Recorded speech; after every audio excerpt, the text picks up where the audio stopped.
My daughter took my ex-wife and her stepdad to meet her fiancé's family without me. You're an embarrassment, she said. I whispered, I understand. The next morning they all burst into my house demanding answers, and when her fiancé saw me he said one sentence that left everyone frozen. Hey Reddit, my daughter was engaged and planning a wedding.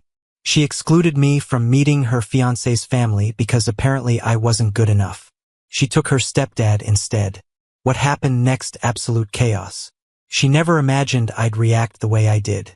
Name's Jace, 50 male. I've been a union electrician for 28 years. IBW Local 364 out of Rockford, Illinois. My place was a modest ranch off Alpine Road. Bought it after the divorce 12 years ago when Vivian decided her yoga instructor understood her soul better than I did. Wesley was some trust fund kid who'd never worked a real job in his life. They got married about 18 months after our divorce finalized. My daughter Brooke was 14 at the time, old enough to understand what happened, young enough to get her head twisted around by a guy who bought her affection with credit cards and empty promises. It was the Monday before Thanksgiving when my life started rewiring itself. Rockford was doing that late November thing where the sky sits on your shoulders like a wet blanket. I'd finished a job on East State Street rewiring an old storefront that smelled like mildew and the ghost of whatever failed business died there before. My hands still carried that familiar scent of copper and insulation tape when I pulled into my driveway.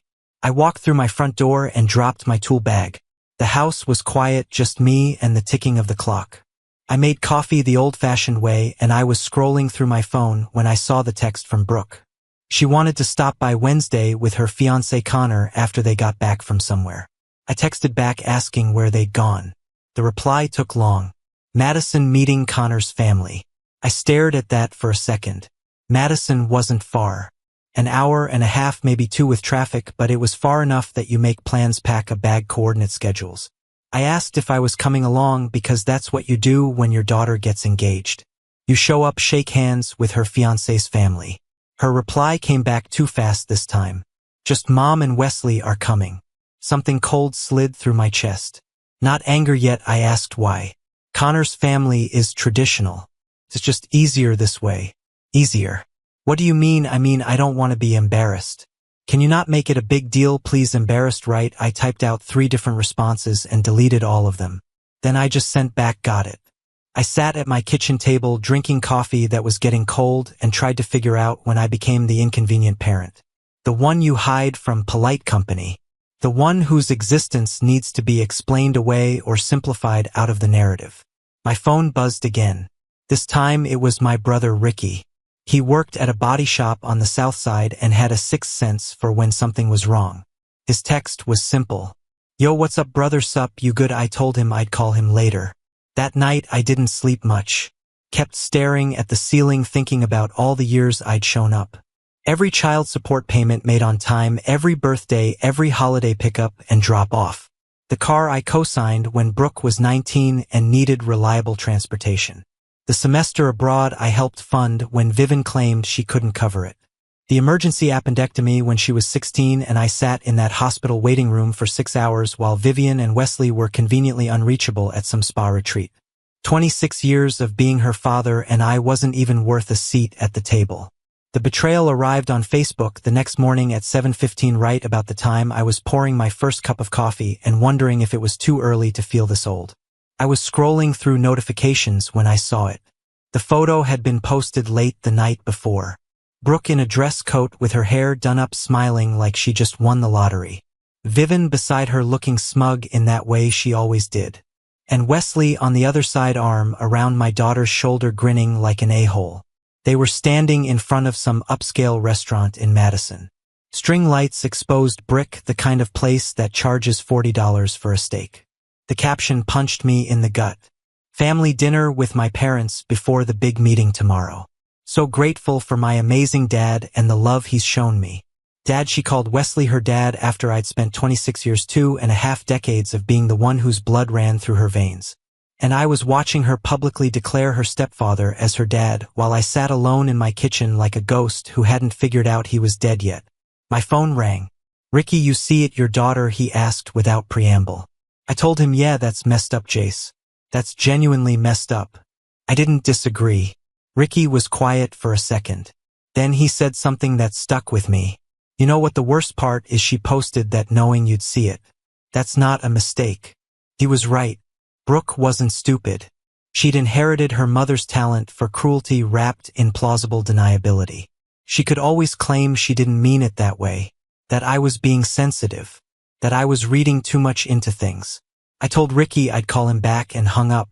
I texted Brooke one message only. Since Wesley is your dad now, let him act like it. You're cut off. Then I turned the phone off and went to bed. The next morning I heard cars in my driveway. Cars. I looked out the window to see Brooke's luxury SUV parked behind Vivian's Mercedes. The whole crew had assembled. Brooke, Vivian, and Wesley himself looking smug as ever in a cashmere coat. Nothing says family emergency like showing up in two luxury vehicles to confront your father about his feelings. They didn't knock. Brooke still had a key from when she used to stay with me on weekends. She walked in like she owned the place, the other two trailing behind her. Vivian scanned my kitchen with that look, mentally cataloging everything that wasn't up to her standards. Wesley positioned himself near the door. Vivian spoke first. She always did. Jace, we need to talk. I stayed seated at my kitchen table, coffee in hand, phone still showing Facebook. Do we? Brooke pushed forward. You saw the post. Before you make this into some huge thing, I repeated. You called Wesley your dad publicly to the entire internet. Wesley stepped up with that smile of his. Jace, I understand you're feeling hurt. I held up a hand. Let me stop you right there. You don't get to talk about this situation. Apparently you're the preferred parent in my daughter's life, so congrats. Start acting like it. His smile faltered slightly. Vivian's eyes went sharp. This is exactly what I mean. Brooke said this attitude, this is why I didn't want you there. What attitude? The one where I exist, where I have opinions, where I'm not just a walking checkbook you tap when you need something. Vivian's voice came ice cold. Nobody said that. You didn't have to say it. Actions speak, Vivian. You took your husband and my daughter to meet her fiancé's family and introduced Wesley as her father. So what did you tell them about me? That I'm a roommate, some guy who funds your daughter's lifestyle and occasionally shows up at holidays. Silence. I looked at Brooke. What exactly did you tell Connor's parents about me? She didn't answer. Brooke. Her jaw tightened. The Hartleys don't do divorce, mess. Okay. They're traditional old money. Mom told them you were basically out of the picture. It was easier. There it was. Easier. I repeated. So you erased 26 years of me being your father because it was easier. It's not eraser. It's just presentation. It's a lie, Brooke. A lie you told to your future in-laws about who raised you. She rolled her eyes. Biologically sure, but fatherhood is more than DNA. She crossed her arms and looked me dead in the eyes. You never acted like a real father, Jace. The words landed like a sledgehammer to the chest. I stood there for a long moment. Okay, I whispered. I got it. Brooke blinked, almost surprised I didn't fight back. Vivian exchanged a glance with Wesley. The room went quiet. Wesley cleared his throat. The Hartley family has certain expectations. Don't care. He stopped mid-sentence. Vivian stepped in. You're making this more dramatic than it needs to be. No. I stood up slowly. I'm done. We came here to make peace. She said through her teeth. You came here because Brooke wants something. Brooke's voice turned sharp. What does that even mean? I looked at my daughter, tried to see the little girl who used to run to me when I got home from work. The teenager who cried on my shoulder when her first boyfriend broke up with her. The young woman who called me in a panic when her car broke down on I-90 and I drove 2 hours in a snowstorm to help her. All I saw was a stranger in expensive clothes who'd learned to treat people like disposable commodities. Someone who'd been taught that image mattered more than anything else. It means the gravy train just hit the end of the line, I said. Brooke's face pad. What are you talking about? The account I set up for you.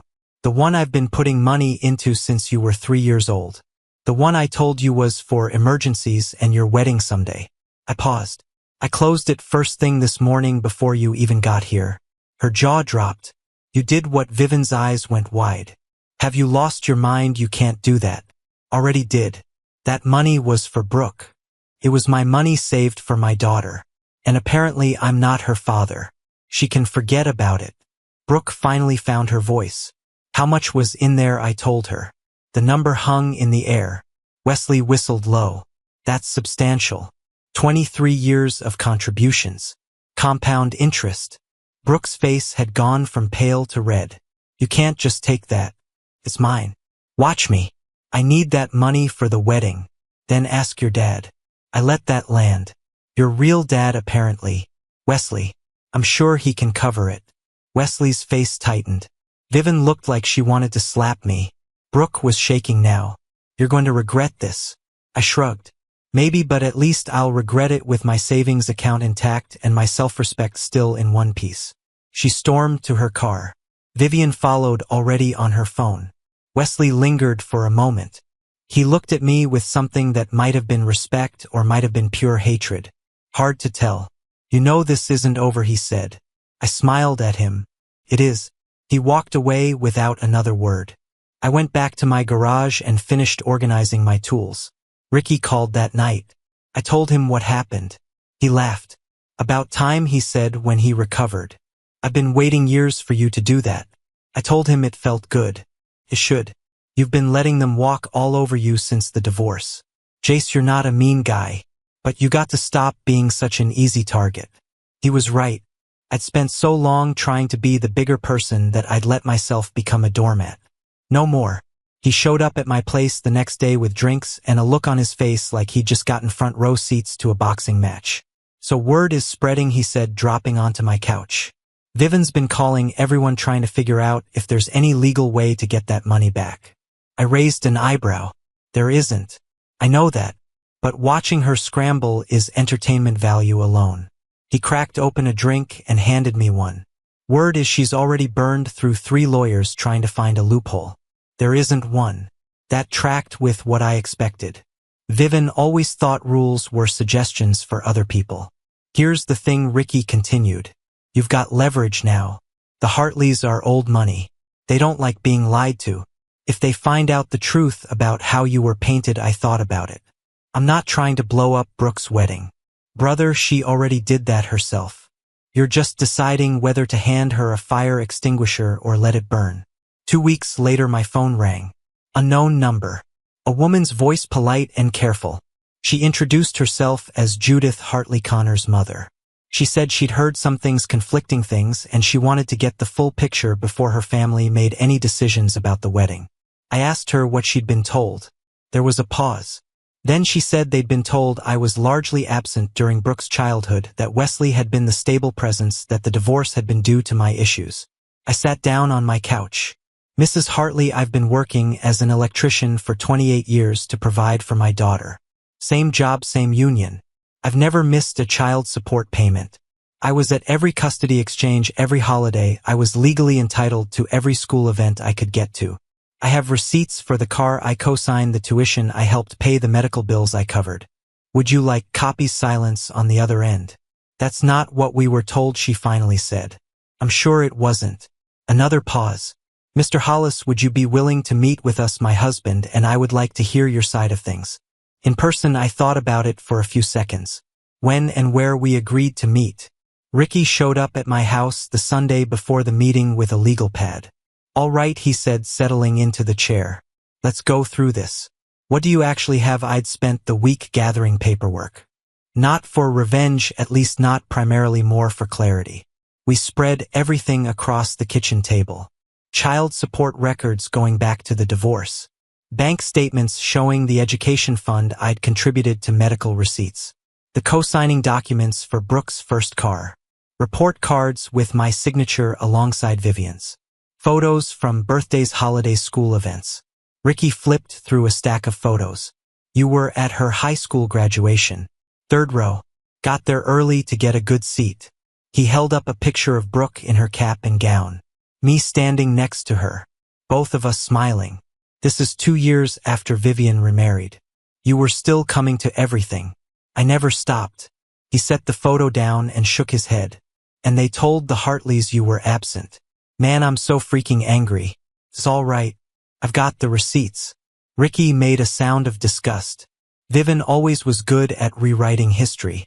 Remember when she told everyone the divorce was because you worked too much, conveniently left out the part where she was sleeping with Wesley. I didn't want to rehash old wounds. That's not what this is about. Maybe it should be. These people lied about you, Jace. They're still lying, and they're using those lies to cut you out of your own daughter's wedding. I looked at the piles of paper on my table, 26 years of evidence that I'd been there, that I'd tried, that I'd never stopped being a father, even when it would have been easier to walk away. The Hartleys seemed like reasonable people, I said. Judith sounded genuinely confused on the phone, like what she'd been told didn't match what she was seeing. What do you mean? She said. Connor mentioned me a few times, said I seemed like a normal guy when they met briefly at some engagement party, but Brooke and Vivian's story painted me as some deadbeat who barely existed. The math didn't add up for her. Ricky nodded. So she's doing her own fact-checking. Looks like it, smart woman. He pulled out his legal pad. Okay, what do you want out of this meeting? I thought about it. I didn't want to blow up Brooke's wedding. I wanted something simpler. I want them to know the truth. What they do with it is up to them. Ricky wrote something down. Fair enough, but you should also be ready for blowback. When Brooke finds out you talked to the Hartleys directly, she's gonna lose it. Let her. He looked at me. You sure this is your daughter? She stopped being my daughter when she called another man dad. I'm just the guy who donated the genetic material. At this point, Ricky was quiet for a moment, then he put down his pen. I've known you my whole life. You're not a vindictive person. I'm not being vindictive, I'm being honest. There's a difference. Ricky cracked open a drink. All right, let's prep your talking points. We spent the next 2 hours going through everything. By the time he left, I had a simple folder with the most relevant documents and a clear idea of what I wanted to say. The meeting was scheduled for Tuesday evening. The Hartleys had suggested a neutral location, a conference room at their church. Ricky offered to come as backup. I told him no, this was something I needed to do alone. Monday night, I got a call from Brooke. First time she'd contacted me since the driveway confrontation. Her voice was tight. I hear you've been talking to Connor's mother. I didn't ask how she knew. Didn't matter. She reached out to me, asked questions. I answered. What did you tell her? The truth. Silence. Then you had no right. I had every right. You told them lies about me. Brooke, I corrected the record. This is going to ruin everything. No, the lies were going to ruin everything. Eventually her voice went cold. You're going to regret this. You keep saying that hasn't come true yet. She hung up without saying goodbye. I slept fine that night, better than I had in weeks. Actually, fast forward to the meeting day. The church conference room smelled like lemon cleaner and old hymnals, folding chairs arranged around a long table, fluorescent lights buzzing overhead, a coffee urn in the corner that had probably been making the same mediocre coffee since the Carter administration. I got there 15 minutes early, set my folder on the table, and took a seat near the middle, not at the head. This wasn't my show, just somewhere I could be seen and heard clearly. The Hartleys arrived next. Judith was tall, silver-haired, with the kind of posture that suggested she'd spent her life in boardrooms. Her husband Henry was shorter, stockier, with calloused hands that told me he'd done real work at some point in his life. They shook my hand and sat across from me. Thank you for coming, Judith said. I know this is unconventional, I told her. I appreciated the opportunity to set the record straight. Connor came in next, looking nervous. He nodded at me and sat next to his mother. Kid wasn't the enemy here. He'd just gotten fed bad information. And then the rest of them arrived. Brooke walked in first, her face arranged in that careful blankness she'd learned from her mother. Vivian followed, already projecting wounded dignity like a weapon. Wesley brought up the rear, cashmere coat replaced with a more understated blazer, playing humble for the audience. The three of them took seats on the opposite side of the table. Brooke positioned herself as far from me as possible. Henry cleared his throat. We're here to clarify some things before moving forward with wedding plans. Judith spoke with Mr. Hollis last week. What she learned didn't match what we'd been told. We want to give everyone a chance to explain. Vivian opened her mouth, but Henry held up a hand. We'll start with Mr. Hollis. I looked around the table, every eye on me. The moment felt heavy, but not in a bad way, more like setting down a load I've been carrying too long. I've been Brooke's father for 26 years, I said. I was married to Vivian for 14 of those years, divorced for 12 during the marriage. I worked, I provided, I was there for birthdays, holidays, school events. After the divorce, I followed the custody agreement to the letter. I never missed a payment, never missed a pickup, never missed an opportunity to be part of my daughter's life. I opened my folder, laid out the documents one by one. This is my child support record, complete and uninterrupted for 12 years. This is the loan paperwork from when I co-signed her first car. I wasn't unavailable. I was the one she called. This is a hospital bill from when she was 16 and had emergency surgery. I sat in that waiting room for 6 hours. I added the graduation photo to the pile. This is from her high school graduation, third row. I took the day off work, and this, I pulled out the final document. This is the statement from the savings account I set up for her when she was 3 years old. 23 years of contributions. I closed it 2 weeks ago because I was told I wasn't her real father. The room was silent. Judith studied the documents. Henry's expression had gone from neutral to something closer to anger. Connor stared at Brooke. Is this true? Brooke's jaw was tight. He's exaggerating. I shook my head. Which part? The child support records from the county, the bank statements with dates and amounts, the Hospital receipt with my signature. Wesley stepped forward. Financial contributions don't make someone a parent. Being present emotionally. I was present emotionally. I cut him off. I was present physically. I was present in every way a father can be present. You showed up when Brooke was 14 with a leased car and a trust fund. You bought her affection. I earned mine. His face darkened. Vivian's voice went sharp. This is exactly why we didn't want you there. This inability to accept that Brooke has relationships with other people. I looked at her. I accepted that she had a stepfather. I never tried to undermine your marriage or Wesley's relationship with Brooke. But you didn't just build him up. You tore me down. You told these people I was absent, that I wasn't really involved. That's eraser. Judith spoke quietly. We were told Jace was essentially a stranger, that he showed up occasionally but wasn't part of Brooke's daily life. She looked at Vivian. Vivian looked at the table. Connor stood up, his chair scraping loudly. I specifically asked you about Brooke's biological father. You said he wasn't in the picture. Brooke's composure finally cracked. He was barely in the picture. Every other weekend isn't being a parent. Every other weekend was what the court gave me. I said I asked for more. Your mother's lawyer made sure I didn't get it. Vivian's face went red. That's a lie. Check the court records. Connor was still standing. He looked at Brooke, then at Vivian, then back at Brooke. When he spoke, his voice was quiet, the kind of calm that comes right before everything breaks. So you lied about your father to make your family look better. Everyone froze. Brooke's mouth opened, but nothing came out. Vivian's face went white. Wesley looked at the floor. The silence stretched until it hurt. Henry turned to his son. Connor, we need to talk privately. Connor nodded. He looked at Brooke, and I saw something shift in his expression. Disappointment, the kind that comes when you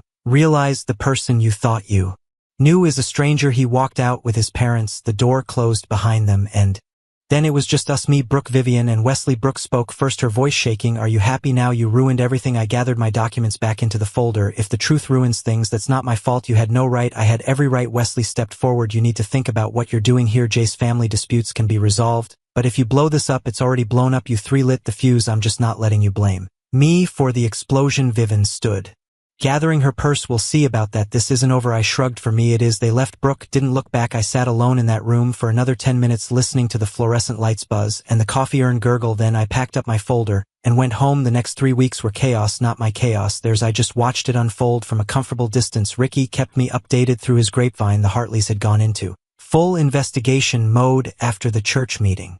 They'd verified everything I told them, the child support records, the bank statements, the graduation photos. The wedding wasn't canceled, it was postponed indefinitely. While Connor and Brooke worked through some things, that was the official statement. Unofficially, according to Ricky's grapevine, Connor was seriously reconsidering whether he wanted to marry someone who'd lied to his family about something so fundamental. Vivian called me 5 times in the first week. I didn't answer. She left voicemails.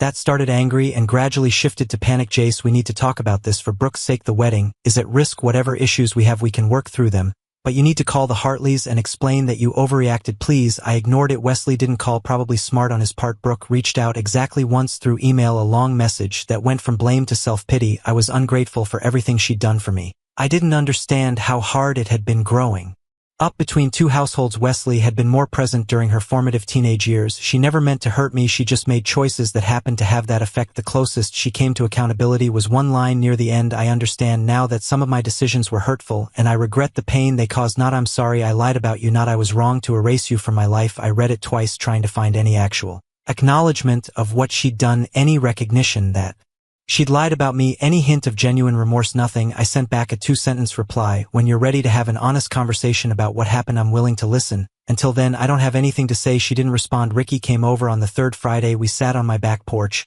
even though it was cold enough that we could see our breath. Word is the Hartleys are pulling out of the wedding funding.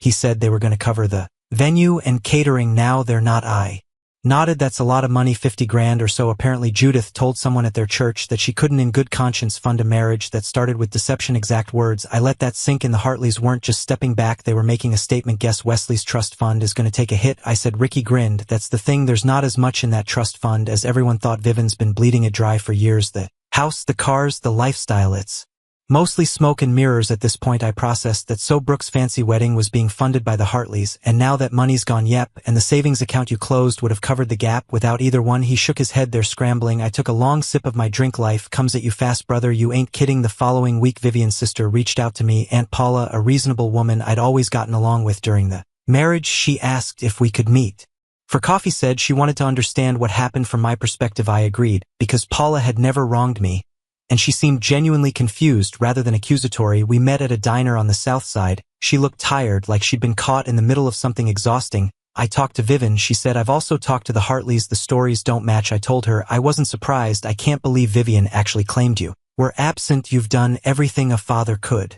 For his daughter, she paused. Jace, I've known my sister my whole life. She has a talent for making herself the victim in every story. But this, I didn't realize how far it had gone. I didn't gloat, just told her the facts. Paula listened. When I finished, she was quiet for a long moment. What happens now, that's up to them. I've said what I had to say. The truth is out there. If they want to rebuild something with me, they know where to find me, and if they don't, I shrugged. Then I keep living my life. I've spent too many years waiting for people to appreciate me. I'm done waiting. She reached across the table and squeezed my hand. For what it's worth, I'm sorry. I should have seen it sooner. I told her it wasn't her fault, and I meant it. 3 months later, I was in my garage replacing a starter on my truck when a car pulled into my driveway. I didn't recognize the vehicle, but I recognized the man who got out. Connor looked different than the last time I'd seen him, less polished, more worn. I wiped my hands on a rag and met him at the edge of the garage. Mr. Hollis, got a few minutes? Yeah, sure. We sat on the tailgate of my truck, neither of us in a hurry to fill the silence. Early March cold still had some bite to it, but the sun was out and the wind wasn't too bad. Connor spoke first. The wedding's off. Pause. I nodded. I heard rumors. Yeah, word gets around. He stared at the ground. I kept trying to make it work, kept telling myself everyone is complicated. Family stuff, right? Nobody's perfect. That's fair, but it wasn't just complicated. She lied, and when I started looking into it, really looking, it got worse. The stuff about you was just the beginning. I waited the semester abroad. She said her mom paid for that. Was you the car her dad supposedly bought her? You co-signed the loan. The medical emergency where Wesley saved the day, he wasn't even in the country. You were the one who was there. Sounds like you did your homework. I had to, because every time I tried to talk to Brooke about it, she deflected, changed the subject, made me feel like I was the problem for asking questions. I knew that move. I'd been on the receiving end of it for years. Connor shook his head. The thing that really got me was how easy it was for her. The lying, it wasn't even reluctant. She just rewrote reality like it was nothing and expected me to go along with it. That skill runs in the family.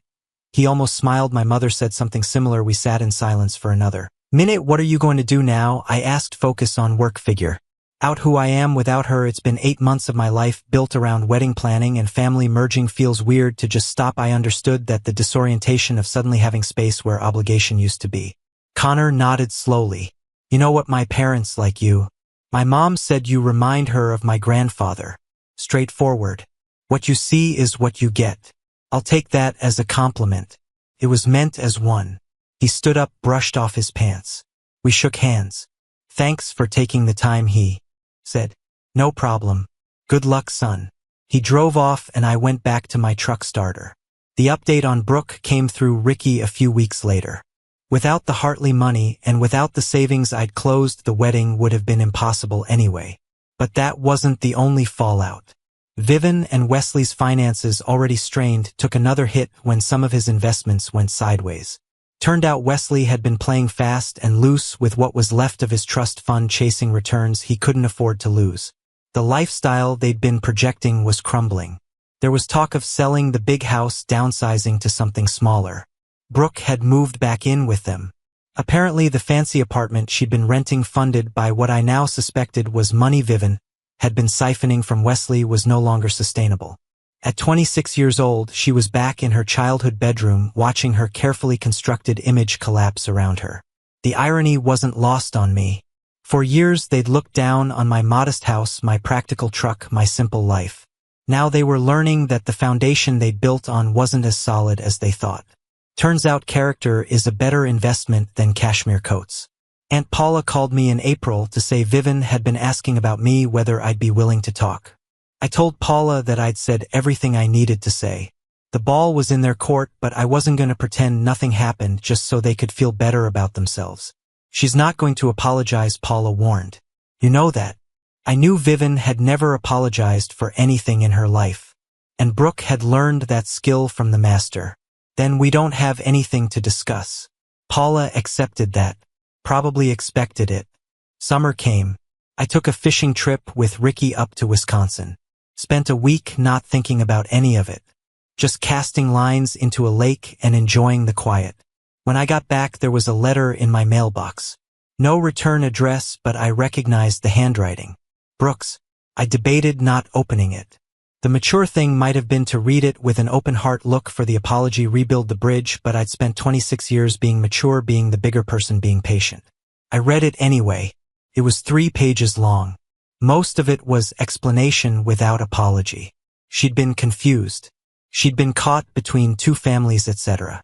I put the letter in a drawer. Maybe I'd respond someday. Maybe I wouldn't, but I wasn't in a hurry. In October, I got a new apprentice at work. Kid named Tyler, 22 years old, eager to learn the trade. He reminded me of myself at that age. Showing up early, staying late, not complaining when the work got hard. One day over lunch, he asked if I had any kids. I took a bite of my sandwich and considered the question. I have a daughter, I said finally. But we're not close. He nodded like that made sense. Didn't push for details. Smart kid. That night, I sat on my back porch as the sun went down. That clean autumn cold that reminds you winter's coming but hasn't arrived yet. The trees in my backyard were half bare, leaves scattered across the grass I'd need to rake soon. I thought about Brooke, about Vivian and Wesley, about all the years I'd spent trying to be enough for people who'd already decided I wasn't. And I realized something that felt like peace. I'd stood up for myself. I'd refused to be treated like a ghost. Refused to be erased. Whatever happened next was out of my hands. Maybe Brooke would come around eventually. Maybe she wouldn't. Either way, I was done carrying the weight of her choices. I'd spent decades being a father. Showing up, staying, holding the line when walking away would have been easier. That was enough. That had always been enough. The fact that she didn't see it wasn't my problem anymore. Guys, we are so close to hit 100,000 subscribers on this channel. If you are not subscribed to the channel, please consider subscribing. It really helps hit that 100,000 mark.